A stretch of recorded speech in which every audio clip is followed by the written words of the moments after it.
Good morning, everyone. Robin Shea here. Welcome to day 6 of Before the Fork, the 28-day experience. I hope everyone had a fantastic weekend, and I certainly hope that you did some meal prep over the weekend so that you are set and ready to go for this week. This is the third day. Is it the third? The third day of phase 2. So you should be very, very committed to your 80%. Some of you shared yesterday what plan you're doing and how you're going to allocate your 20% this week. And this morning, I want to talk to you about something that we have talked about in the past, but I want to reiterate it this morning so you launch into your new week really fresh and with a very, very focused mind. And that is think your way thin. Now, I really don't like using those phrases. I don't like diet. I don't like thin. I don't like the words that society throws around to identify what they feel is healthy. I would much, much rather plug in think your way healthy. It doesn't have quite the same ring. But because our society is the way it is, there are certain buzzwords that get your attention, and thin is one of them. So although it goes against my grain to use that word, it is an effective word to use to garner attention. So thinking about thinking yourself thin is basically metacognition, which means you're thinking about how you think. So I don't want to get too deep and heavy into this, so I want to give it a very relatable example of metacognition. And I want to do this through, and of course, this is right out of the book, right here. And this is a story about Rowdy, my number 4 boy, and his horse training. And Rowdy takes, that's what his career is going to be. He really aims to be a master horseman, master trainer, and a trainer of trainers. And I have no doubt that Rowdy will get there in his life. Now, he's been working with horses for a very, very long time. Quick story about Rowdy. He was about 6 years old. We were asleep at the farm. This was about a 150-acre farm, little bitty farmhouse. And hi, Michael Ann. And we're asleep at the farm. And Greg and I wake up in the morning, and Rowdy's there with us, and Rowdy's nowhere to be found. And I'm like, okay, where's my 6-year-old? Where'd he go? So Greg starts looking around. I start looking around. There's a barn about 250 feet or yards one way and a round pen about 250 yards another direction.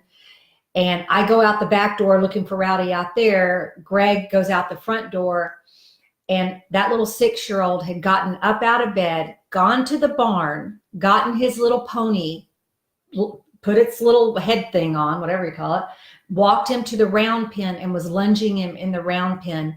And that's when I knew that that was that boy's life, and he's never ever been without horses in his life. So anyway, that was just a little backstory on Rowdy. So when Rowdy gets into the arena with his horses, he has I want to read directly from the book because I wrote this. Each training session has purpose. The horse is corrected and redirected with a kind and gentle hand. So how this applies to thinking about thinking, or metacognition for a more descriptive word or technical word for what you're doing, is that every time you're redirecting yourself, I want you to think about your thinking. How are you thinking? How are you approaching this? Do you have the right mindset to move you in a positive direction? Are you activating your creative mind? Or are you phrasing questions to yourself that are activating your survival mind? Now, one thing that Rowdy has been taught from his teacher, his horseman, the gentleman that Rowdy has learned everything outside of his father, this man has played an incredible role in molding the kind of trainer that Rowdy is. Every training session has to have a purpose. There has to be a reason you have the horse in the arena and a reason that you're working with the horse on a particular thing. The second the horse starts showing signs that he's burning out, and these are little short spurts of training, 15, 20 minutes on a particular discipline or particular move or practice. As soon as the horse starts showing fatigue, Rowdy knows it's time to put him up. Because once he's reached that fatigue state, the horse, even animals, they start releasing the hormones that make that training session very resistant.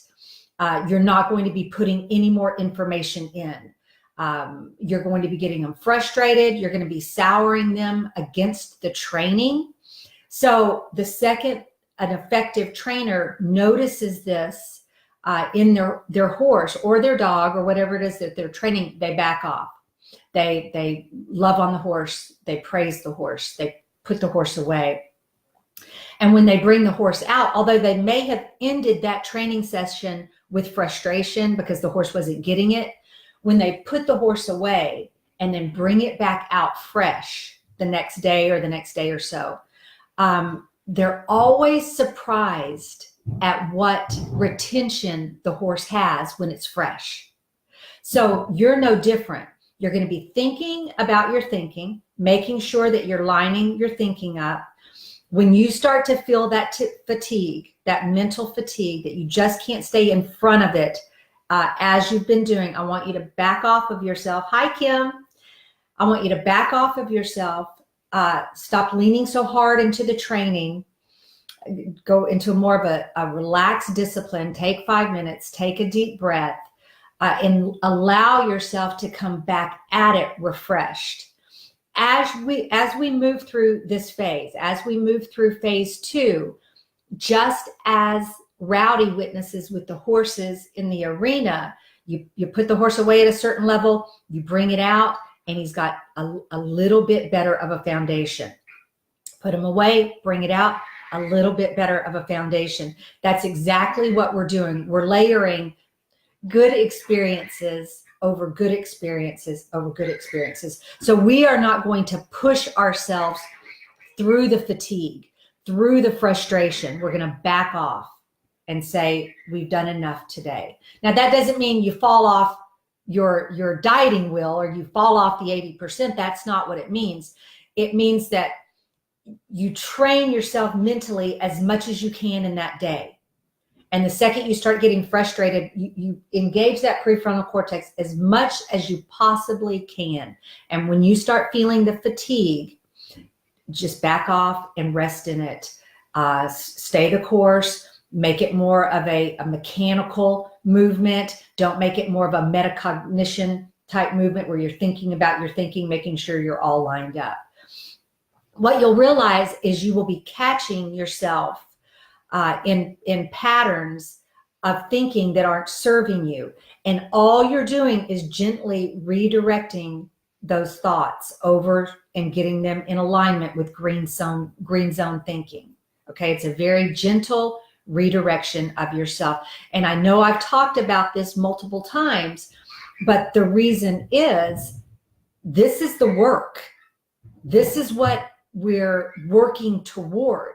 We're working toward a healthier relationship with the life-affirming thought patterns and behaviors that are going to ground this transformation in all the positive energy that it needs to be grounded in, that make you every area of your life. It's no different than having a horse trained by a trainer that is rough and mean and aggressive. You have a horse that will perform, hi Teresa, in the arena, or you have a horse that will perform, but the second that trainer is away, that horse is gone. It's sour. It has a bad disposition, turns into the biter, the kicker, the antisocial horse.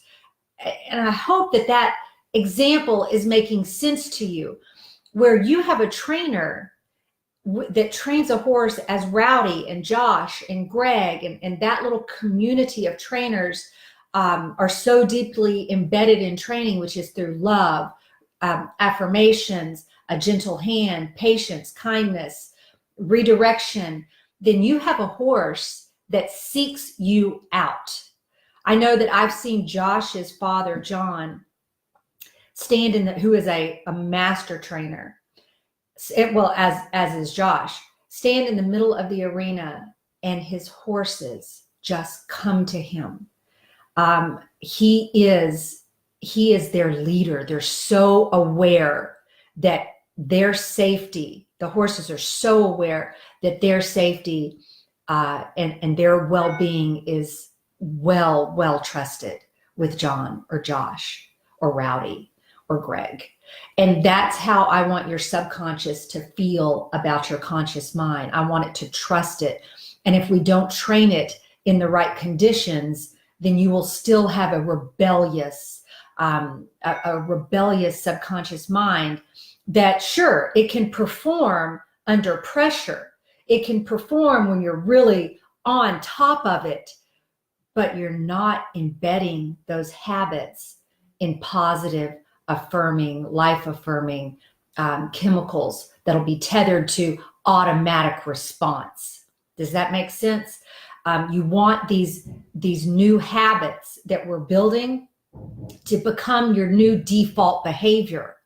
They're not going to do that if every training session or every day. What word did I use? You have to tell me what word I used, Kim. You're not going to do that if you're doing it through anger and frustration, okay? They'll perform when you're there. And the second that your conscious mind moves away, your subconscious mind will go right back to its old default behaviors that didn't serve you, okay? So I hope that's helpful for y'all today to know that we're not in this to beat ourselves up. You really have to break this down to the very, very basic science of programming and think about the animals, think about the horses, and I think it's a super good example to think about a horse that becomes soured to training because they weren't trained with a gentle, loving hand versus the horse that was trained with love and patience and how they seek that out in their master daily. Okay, so that helps me a lot. It especially helps me when I start judging myself and pushing myself forward and not giving myself the love and attention and care and patience that my mind so desperately needs in order to move forward properly. So y'all have a wonderful day. Today, like I said, is day 3 of phase 2. So you should have to be leaning into some discomfort right now. Know that every time, okay, I've got to read what Kim said. Okay, great. Exactly. Dieting is such an ugly 4-letter word. Unfortunately, it's a very effective word, but it isn't the best choice of word. Lifestyle transformation just seems to have been what stuck in my mind as a very positive way to frame what we're doing together. You're transforming who you were into who you choose to be. So metacognition, thinking about thinking. We're going to do the best that we can. Give yourself a break. Give yourself a hug. Show yourself some love. Remember that, and this was a very, very helpful tip for me. What you allow to win is what will grow. So, hi, Lindsay. So, meaning, if your alarm is set at 6 because you want to get 30 minutes of walking in the morning, and you hit that snooze button, and you choose not to get up that morning, that just grew stronger. So the next day, that will be easier for you to do.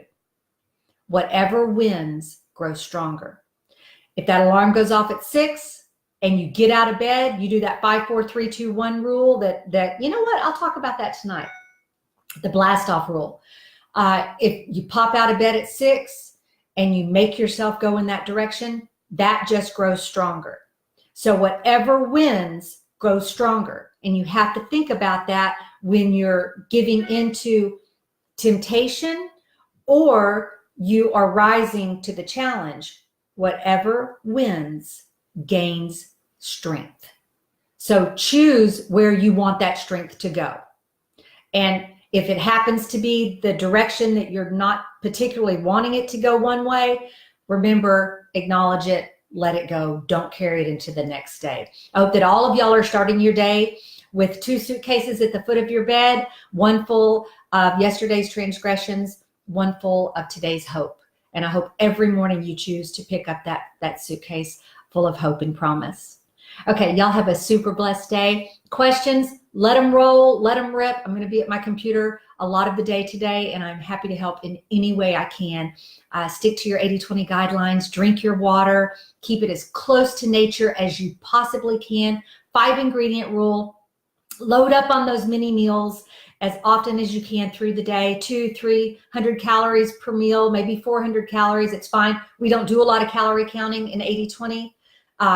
So, don't get hung up on calories. That's not what it's about. It's about eliminating all the toxins out of your nutrition way before it's about the calorie count. So tonight we'll talk about blast off. As a matter of fact, I'm going to make myself a note. And until then, y'all have a super blessed day. I love you all very much. And I'm so honored to have you here with me on this journey. I'll talk to you tonight. Bye-bye.